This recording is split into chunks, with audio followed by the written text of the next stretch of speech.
So hello friends, कैसे हो आप सब लोग। आई होप एकदम मस्त होगा भाई। अभी आप देखोगे ना हमारे सामने एच एफ डीलक्स की ये टॉप मॉडल प्रेजेंट है और दूसरे साइड आप देखोगे तो स्प्लेंडर एक्सटेक 2.0 की ये टॉप मॉडल प्रेजेंट है।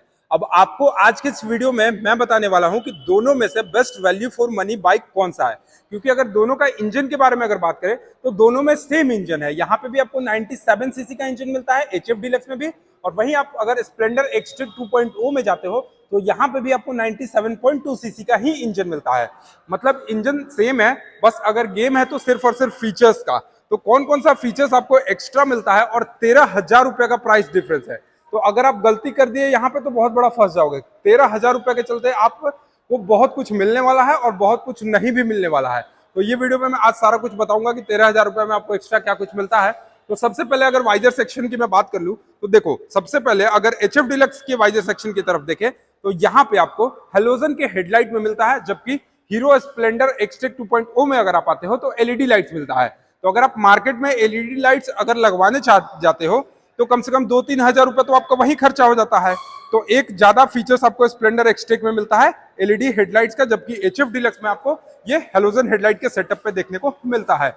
साथ ही साथ इसका जो टर्न इंडिकेटर सेक्शन देखोगे ये आपको यहाँ पे बल्ब में ही देखने को मिलेगा, और वही चीज आपको सेम यहाँ पे भी मिलता है स्प्लेंडर एक्सटेक 2.0 में। बस थोड़ा सा इन्होंने मॉडिफाई करा है। जो पहले स्प्लेंडर आता था ना, सुपर स्प्लेंडर का टर्न इंडिकेटर आपको यहाँ पे इन्होंने लगा दिया है। मतलब अब स्प्लेंडर में बहुत सारा अपडेट कर दिया है एक्सटेक में। आज के इस वीडियो में सारा कुछ बताने वाला हूं, लेकिन इससे पहले हम लोग जानेंगे सस्पेंशन कौन सा है। तो देखोगे दोनों में सेम सस्पेंशन है, टेलीस्कोपिक टाइप का सस्पेंशन यहाँ भी मिलता है, और इस साइड में अगर आते हो तो यहाँ भी आपको टेलीस्कोपिक टाइप का सस्पेंशन मिलता है। सस्पेंशन सेम है, ब्रेकिंग सेम है, आईबीएस ब्रेकिंग सिस्टम पे ये वर्क होता है, इंटीग्रेटेड ब्रेकिंग सिस्टम पे वर्क होता है। टायर सेक्शन की मैं बात कर लूं तो यहाँ पे आप देखोगे 80/100 सेक्शन का 18 इंच का टायर आपको दोनों ही में देखने को मिलता है। मतलब आप अगर एच एफ डीलक्स देखते हो तो इसमें भी आपको 18 इंच का टायर मिलता है, और अगर ये स्प्लेंडर एक्सटेक 2.0 में देखते हो तो इसमें भी आपको 18 इंच का टायर मिलता है। इंटीग्रेटेड ब्रेकिंग सिस्टम पे ये वर्क होता है, यानी अगर आप पीछे का ब्रेक मारते हो तो आगे वाला ब्रेक भी उतना ही अप्लाई होता है, जिससे आपका टायर का स्कीडिंग होने का जो चांसेस होता है वो बिल्कुल कम हो जाता है।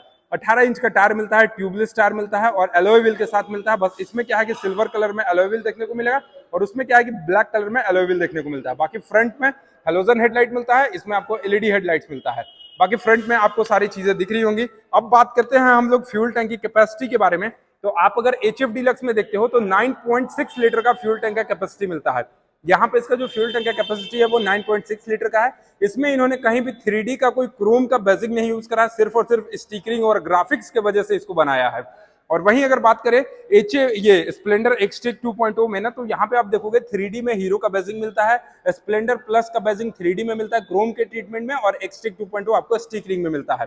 बाकी कलर्स वाइज भी देखोगे तो ये कहीं ना कहीं थोड़ा सा आपको मैट कलर में देखने को मिलेगा। ये मैट कलर का फिनिशिंग है, और इसको इन्होंने ग्लॉसी ब्लैक और सिल्वर कलर के फिनिशिंग में बनाया है।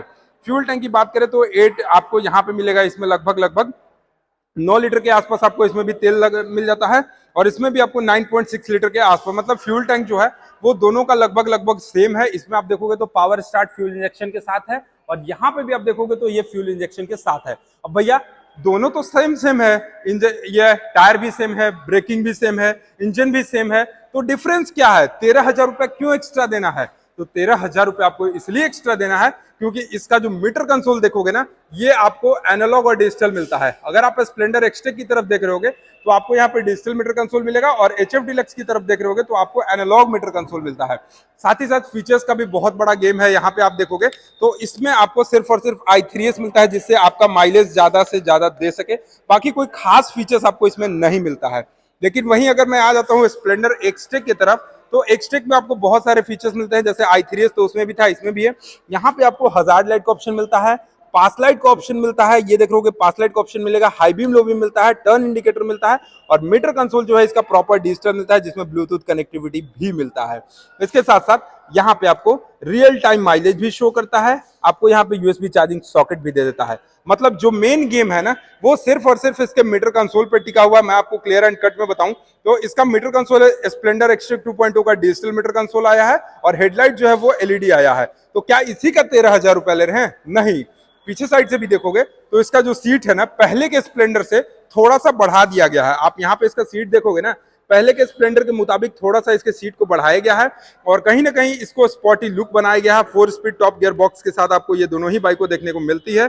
ग्राउंड क्लियरेंस की बात करें तो लगभग सेम ही ग्राउंड क्लियरेंस मिलता है। आप यहाँ पे देखोगे तो इसमें भी आपको उतना ही ग्राउंड क्लियरेंस मिलता है, same to same. Seat height की बात करें तो सीट हाइट के मुकाबले जो है ना HF डीलक्स थोड़ा सा कम मिलता है। 765 mm का आपको यहाँ पे सीट हाइट देखने को मिलता है और स्प्लेंडर एक्सटेक की बात करें तो 785 mm के, मतलब जिनका हाइट थोड़ा सा ज्यादा है वो ये स्प्लेंडर एक्सटेक को अफोर्ड कर सकते हैं और जिनका हाइट थोड़ा सा कम है वो आप HF डीलक्स को अफोर्ड कर सकते हैं। अब देखिए, अपने भाषा में बताऊं तो बाइक को जितना ज्यादा सिंपल रखिए ना उतना ही ज्यादा अच्छा रहता है। ज्यादा फीचर्स का जो तामझाम होता है ना वो भी कहीं ना कहीं आपके लिए दिक्कत का कारण बन जाता है, क्योंकि BS6 की बाइक है, बहुत तरह का सेंसर लगा दिया गया है। कहीं भी अगर आपका गाड़ी खराब होता है तो आप बिना सर्विस सेंटर गए आप इसको ठीक नहीं करा सकते हो। तो बाइक को वैसा ही रखिए जो काम करे। मेरे हिसाब से अगर वैल्यू फॉर मनी बाइक देखा जाए तो HF डीलक्स मिलता है, क्योंकि भैया इंजन तो सेम मिलता है, पावर सेम मिलता है, 8.01 PS का पावर है, 8.05 न्यूटन मीटर का टॉर्क है दोनों ही बाइकों में, 97.2 सीसी का इंजन दोनों ही बाइकों में है। इसके साथ साथ HF डीलक्स थोड़ा सा स्पॉटी लगता है क्योंकि ग्रैब हैंडल आपको इस तरीके का मिलता है और यहाँ पे आप देखोगे तो ये लगेज वाला करियर टाइप से मिलता है। बाकी ये टेल लाइट सेक्शन की बात करें तो टेल लाइट इसमें मॉडिफाई करा गया है, एज सेप्ट का आपको यहाँ पे टेल लाइट मिलता है। साइड पोर्शन से अगर मैं बात करूं तो यहाँ पे आपको हाइड्रोलिक शॉक एब्जॉर्बर टाइप के सस्पेंशन मिलते हैं और इसमें भी अगर आप देखोगे तो इसमें भी आपको हाइड्रोलिक शॉक एब्जॉर्बर टाइप के सस्पेंशन देखने को मिलते हैं। पीछे की टायर सेक्शन की बात करें तो पीछे में आपको 2.75 का 18 इंच का टायर यहाँ भी मिलता है और इसमें भी देखोगे तो ये स्प्लेंडर एक्सटेक में भी देखोगे तो 80/118 का ही टायर सेक्शन देखने को मिलता है। अब बात करते हैं चेन सॉकेट के पास, तो यहाँ पर आप देखोगे फाइबर बॉडी में मिलता है और यहाँ पे भी आप देखोगे तो फाइबर बॉडी में मिलता है। अब ये फाइबर बॉडी का क्या फायदा है कि जैसे बरसात के समय में कीचड़ लग गया तो रस्टिंग का चांसेस जो होता है वो फाइबर बॉडी में कम होता है in comparison to metal body. Metal body में क्या होता है कि चींटी बहुत जल्द लग जाता है, जंग बहुत जल्दी लग जाता है, अगर वहां पे कीचड़ पड़ेगा पानी से धोगे बार बार तो जंग ज्यादा लग जाता है और लॉन्ग लास्टिंग नहीं होता है। लेकिन फाइबर बॉडी जो है चैन सॉकेट में वो लॉन्ग लास्टिंग होता है। फाइबर बॉडी का जो कॉस्टिंग आता है दोबारा से अगर आप एसेसरीज में खरीदते हो, जैसे कभी खराब हो गया तो एक्सेसरीज में अगर आप खरीदते हो तो वहां पे इसका जो प्राइसिंग होता है वो थोड़ा सा कम होता है। अब बात रही i3S टेक्नोलॉजी की, तो हीरो में एक ऐसा फीचर है i3S टेक्नोलॉजी का जिससे आप ट्रैफिक में कहीं भी अपने गाड़ी को रोकोगे ना तो दोबारा से एक क्लच प्रेस करोगे सिंगल तो आपका बाइक स्टार्ट होगा, तो वहां पे आपका ये माइलेज बचाता है और माइलेज आपको कहीं ना कहीं ज्यादा देती है। लेकिन बात तो सेम है, HF डीलक्स में भी i3S है और स्प्लेंडर एक्सटेक 2.2 में भी i3S है। तो अगर बंदा HF डीलक्स नहीं खरीद के स्प्लेंडर खरीदे तो क्यों खरीदे? तो अगर आपको शौक है कि हम मेरा हेडलाइट LED होना चाहिए तो आप सीधा सीधा स्प्लेंडर एक्सटेक 2.0 को खरीद सकते हो और आपको मतलब नहीं है कि हमारा हेडलाइट कैसा है, हैलोजन है या LED है, तो आप HF डीलक्स को खरीद सकते हो।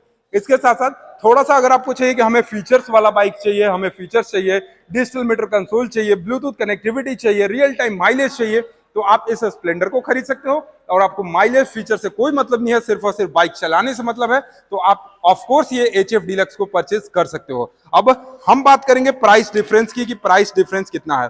तो देखिए, मेरे हिसाब से अगर देखा जाए तो हमारे यहाँ झारखंड में इसकी जो एक शोरूम प्राइस बनती है स्प्लेंडर एक्सटेक 2.0 की 83,251 83,251 रुपया, 83,251 रुपीज इसका एक शोरूम प्राइस बनता है।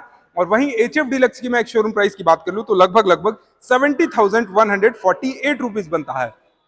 तो प्राइस डिफरेंस की अगर मैं बात करूं तो टोटल 13,000 रुपए का प्राइस डिफरेंस है। 13,000 रुपए में आपको क्या देता है स्प्लेंडर में HF, ये देखोगे तो DRLs मिल जाता है यहाँ पे, हजार्ड लाइट मिल जाता है यहाँ पे और एक डिजिटल मीटर कंसोल मिल जाता है। और 13,000 अगर खर्चा नहीं करना चाहते हो तो आप ये HF डीलक्स को परचेज कर सकते हो। तो ये सारी चीजें थी जो कि मैंने आपको क्लियर एंड कट बताया कि अगर आप कंफ्यूजन में हो HF डीलक्स ले या स्प्लेंडर एक्सटेक 2.0 ले, तो आपको मैंने ये वीडियो में बता दिया, आप परचेस कर सकते हो। तो कैसी लगी आपको ये वीडियो आप हमें कमेंट सेक्शन में बताइएगा। चैनल पे पहली बार हो गए तो सब्सक्राइब करके बेल आइकन को दबाना नहीं भूलिएगा। चलिए मिलते हैं नेक्स्ट वीडियो के साथ, तब तक के लिए धन्यवाद। जय हिंद, जय भारत, वंदे मातरम।